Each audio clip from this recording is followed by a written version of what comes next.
What's up? Yeah, as the title says, this is going to be a metal collection video. Yeah, this is something which I have thought about making quite some time, and I've seen many people making videos showing off their collections. So yeah, I thought it would be fun to show my own. And I'm going to show my CD collection. I don't have a proper vinyl collection for many reasons. One being that I don't have a decent turntable. Actually, I have one turntable, but it's kind of old and doesn't work properly. So, but I have thought about starting up a vinyl collection as well. And actually, I have one vinyl which I'm going to show you right now. This is a Metallica with Master of Puppets. Yeah, this was actually a gift from a good friend of mine. Yeah, and yeah, this is some kind of a older pressing. Don't know exactly which year, but yeah, I'm going to show CDs and tell maybe a few words about it. And it's probably going to be in several parts. Although my CD collection is not very big, for one reason that I've kind of become more picky over the years, like which kind of material to add to collection. And yeah, for me the numbers do not matter, it's the substance and content that matters. And yeah, and also I have a pile of CDs which I'm not going to show because some of them are just complete dust collectors, and and albums which I have lost complete interest in it, and yeah, thinking about maybe selling them in the future. And of course there are several albums in my want list. So yeah, thinking about doing some collection updates in the future. But let's get started. First I'm going to show you 3 albums from a well-known Norwegian black metal band. These are all Norwegian bands, by the way, in this list.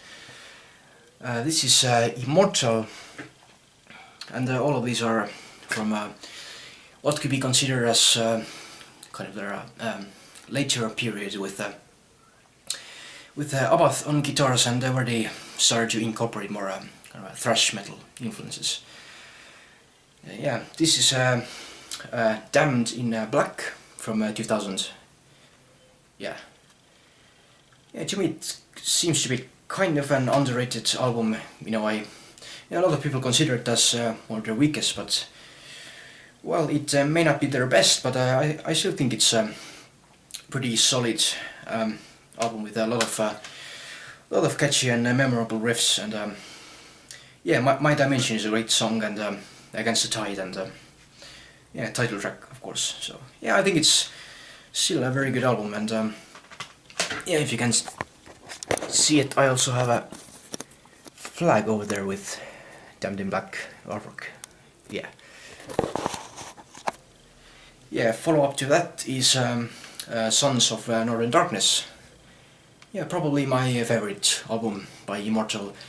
Yeah, featuring some of the first tracks which I ever heard from Immortal. So yeah, this particular version is the Nuclear Blast Deluxe edition with a bonus DVD. Yeah, with their gig in BB King's. Yeah, which quite honestly wasn't all that special. Well, the sound was okay, but the video itself wasn't all that special. And I think it was released separately, which was absolutely pointless in my opinion. But yeah, and of course their most recent album, this is All Shall Fall from 2009. Yeah, this particular version is limited digipack. It's kind of cool, kind of opens like that. Yeah, very very nice. Yeah, probably one of their probably their most accessible album in a way, but still very good. Yeah, I remember actually bought it on a ship. Yeah, it was kind of a strange place to buy an extreme metal album, and yeah, I think it was in winter 2009-2010 when with the family we were traveling to Norway, and Yeah, I think it was from the same trip. Yeah, there was I remember there was this huge snowfall, and okay, being in a bus driving between the mountains, and yeah, listening to the album really added to the atmosphere and kind of epicness to all the surroundings, and yeah, a lot of good memories with that album. Next, I have some classic Darkthrone. Yeah, this is their debut from 1991. Yeah, Soulside Journey. Yeah, this is their one and only old school death metal release before the transition to black metal, of course. And yeah, very interesting piece of old school death metal. And this is back, yeah.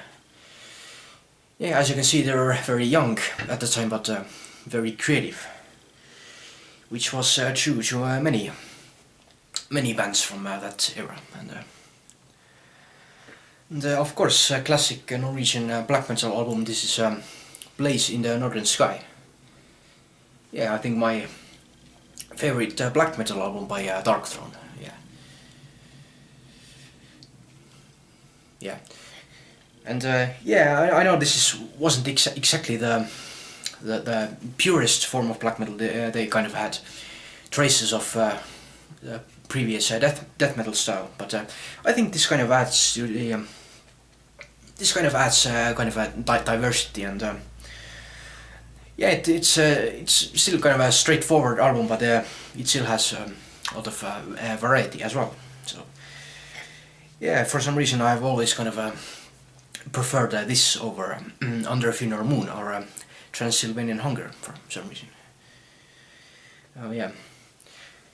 Next I have an album from another legendary figure from second wave of black metal, the Scandinavian scene. This is Burzum with their second album titled Det som en gang var. Yeah, I think. Yeah, Norwegian people are probably laughing their heads off.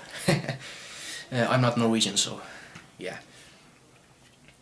Yeah, this is a very good piece of atmospheric black metal, and of course everybody knows Varg Vikernes, and yeah, his past actions and his certain ideological viewpoints, and yeah, I'm not going into that, but that doesn't change the fact that he was still very he was very unique and talented artist, and yeah, definitely my favorite album, one of my favorite album by Burzum, along with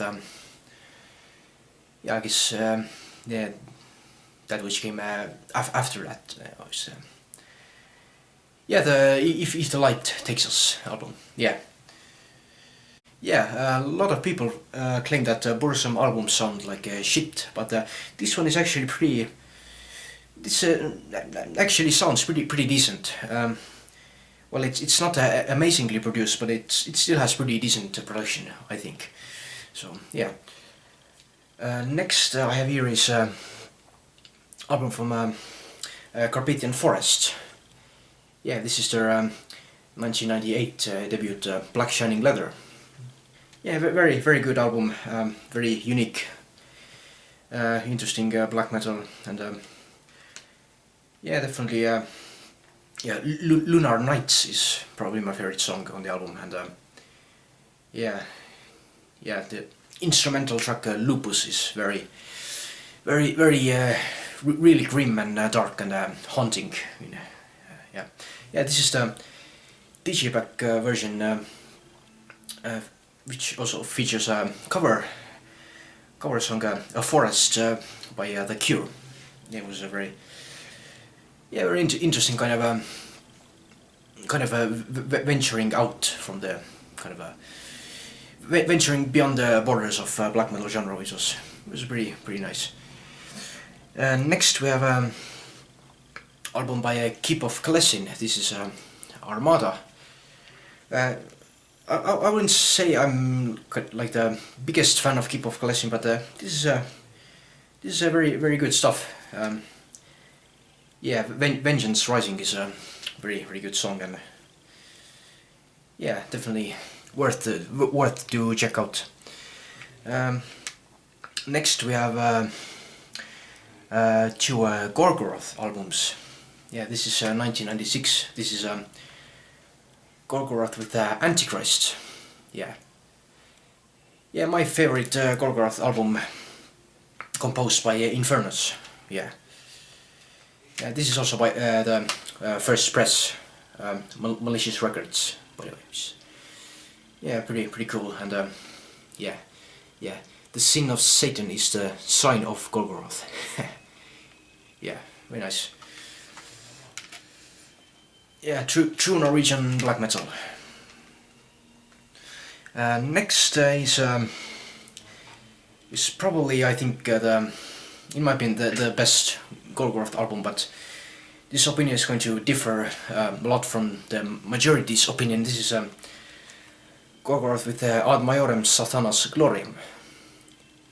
Yeah, and I know what you're probably thinking. Yeah, with Garl vocals. Yeah, the gay, and you know, King and Garl, the traitors, the one who tried to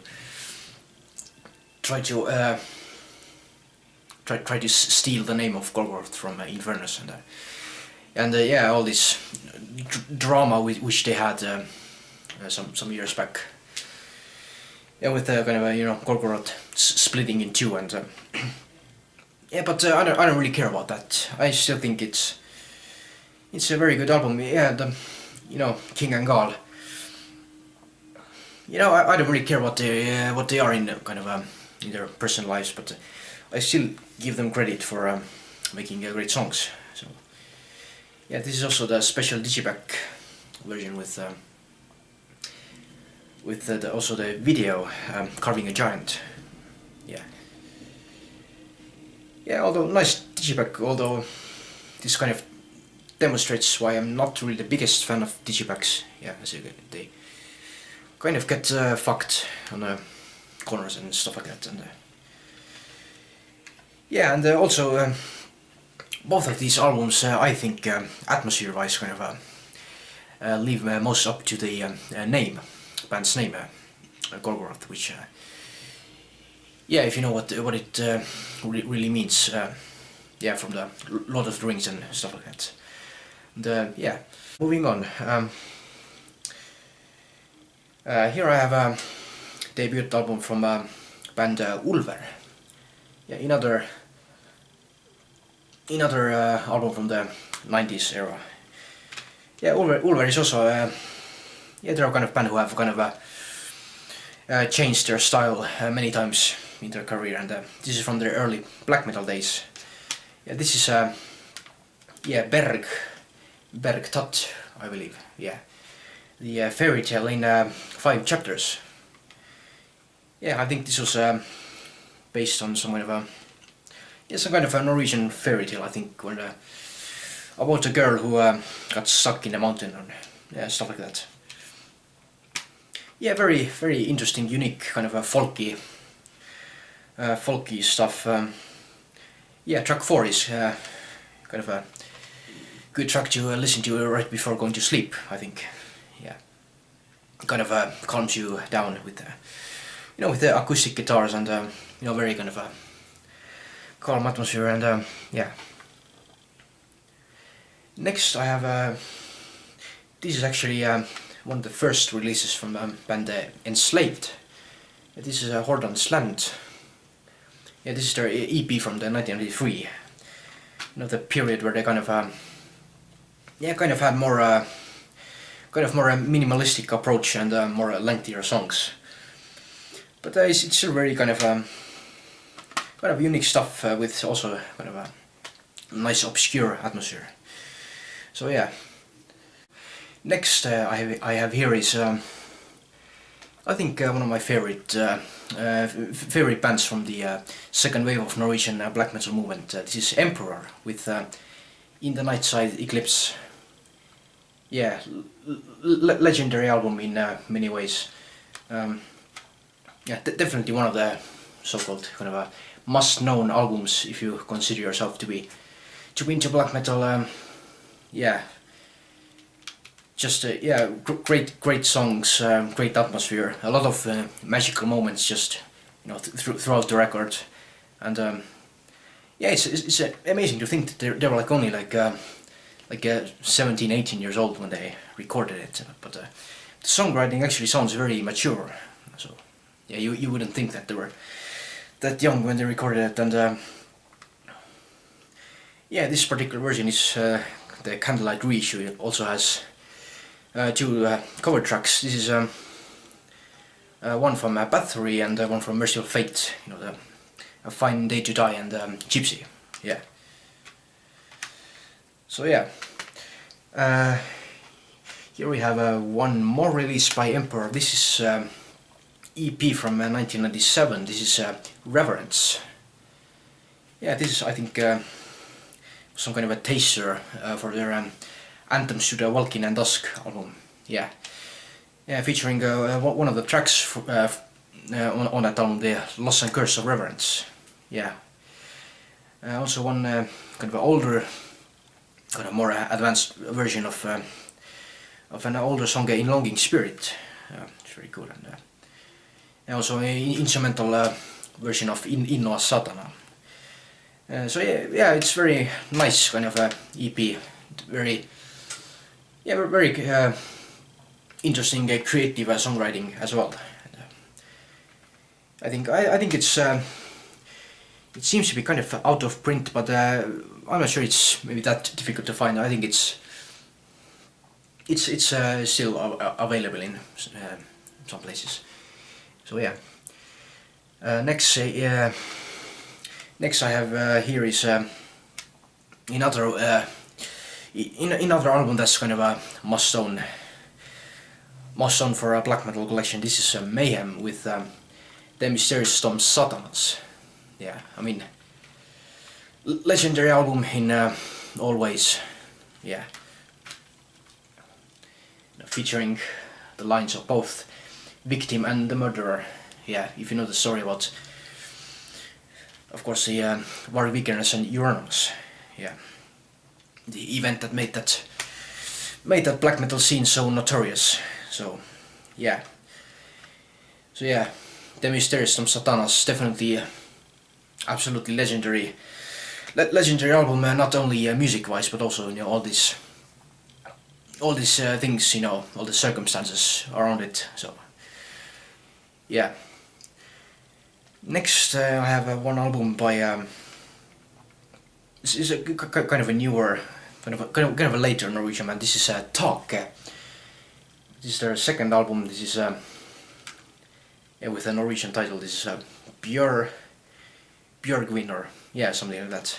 Don't know exactly how to pronounce it, but yeah, very good folky, again folk influenced Norwegian black metal album, but also kind of a necro sound. Yeah, definitely. Tak has always been kind of interesting band. Contributing something special to the black metal scene in Norway. So yeah, I think this is also part of the trilogy. I think the second part of the trilogy. Yeah. Yeah, very very nice. Next is one album by Satyricon. This is Nemesis Divina. Yeah, very good album from yeah, I think my favorite album by Satyricon from their early period, where they still had a kind of yeah, I think my favorite period of Satyricon, I think, to me, where they had kind of a best atmosphere with kind of also kind of folky medieval influences, and yeah, very very nice. Next I have an album from a band which I think is one of my favorite kind of a newer Norwegian black metal bands. Bands that kind of came after the whole second wave of Norwegian black metal movement, and I don't know whether to call it third wave or I don't know. This is 1349 with Hellfire.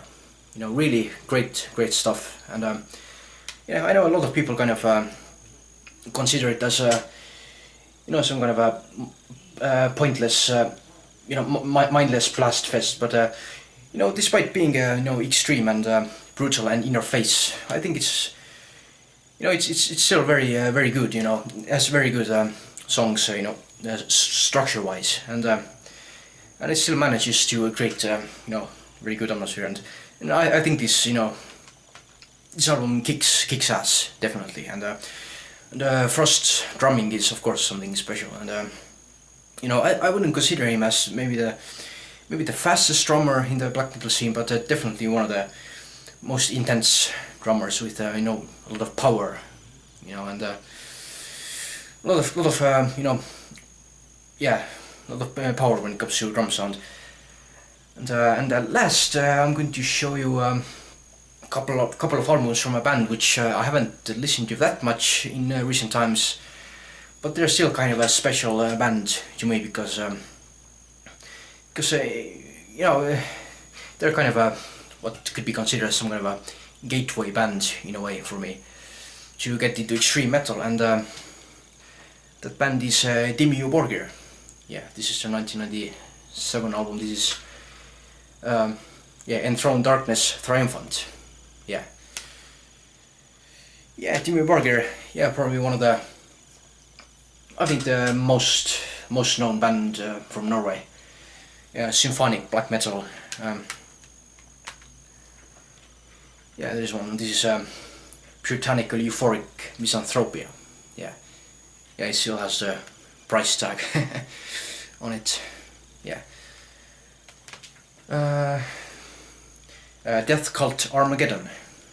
Yeah, I think my favorite Dimmu Borgir album, and this is the special edition digipack, which opens like that with a lot of cool, ominous, kind of apocalyptic artwork and scenery, and it also opens from here. Here's the booklet. Cool stuff. And one more. This is In Sorte Diaboli. Dimmu Borgir. A lot of people kind of consider them mainstream, sellouts, posers, and I do agree that yes, a lot of the stuff is pretty accessible, and some of the production is kind of is pretty clean, and but I think they still manage. I think they still have a fair amount of extremity in their music, and as I said before, they're kind of a first extreme metal band that kind of got me into extreme metal. So I guess that's it for now, and stay tuned for part 2.